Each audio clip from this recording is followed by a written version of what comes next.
Black people have been living in Britain for hundreds of years, though there weren't many until after the mid-1900s. In earlier times, black children, especially girls, often came to Britain as enslaved people or as servants for wealthy families.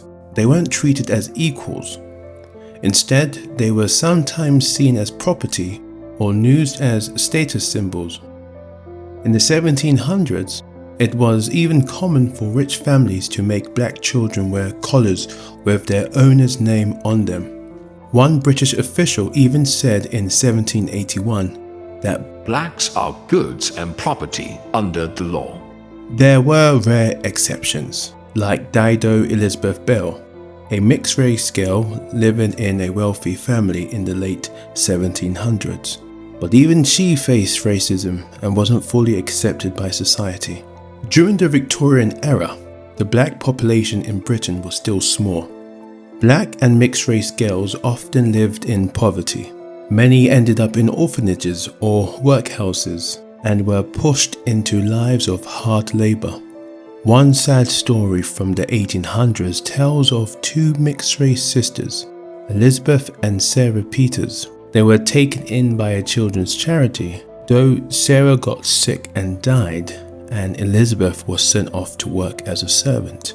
This kind of story was very common at the time. Black girls were often separated from their families, given no real support, and treated as less important, especially by the institutions that were supposed to help children. Things changed in a very big way after 1948, when many people came to Britain from the Caribbean, a movement known as the Windrush. This brought many black families into the country, and black girls started appearing in British schools in greater number. This period exposed acute racism in institutions that were ill-prepared and often unwilling to integrate non-white children. In the 1960s and 70s, lots of black Caribbean children were wrongfully labeled as having learning difficulties. They were sent to special schools called educationally subnormal schools, ESN, even though they didn't really belong there.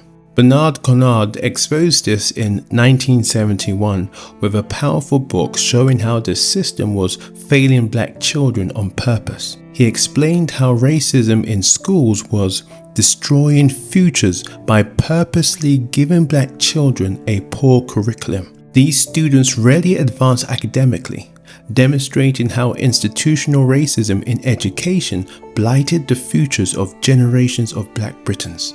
Black parents and communities didn't stay silent. In the 1970s and 80s, they created Saturday schools and fought back. Over time, black children, especially girls, developed resiliency and self-reliancy to navigate school bias, learning how to stand up for themselves despite the bias. But even in more recent years, the problems didn't go away. They changed shape. The legacy of those earlier practices persisted in new forms of discrimination. Instead of being put in an ESN school, black girls were more likely to get punished at school, labeled as aggressive or disruptive for behavior that might seem normal in other kids. Even as outright segregation ended, black girls continued to face disproportionate discipline and low academic expectations from educators. Studies have found that black girls are frequently labeled by school staff as loud, aggressive, or having an attitude, whereas a similar behavior in white girls might be seen as normal childhood assertiveness. These stereotypes lead to black girls being adultified, their youthful misbehavior treated as willfully malicious rather than age-appropriate.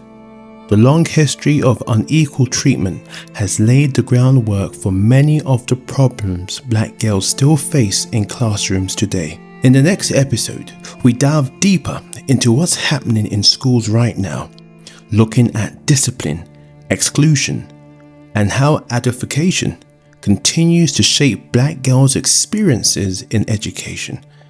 See you again soon.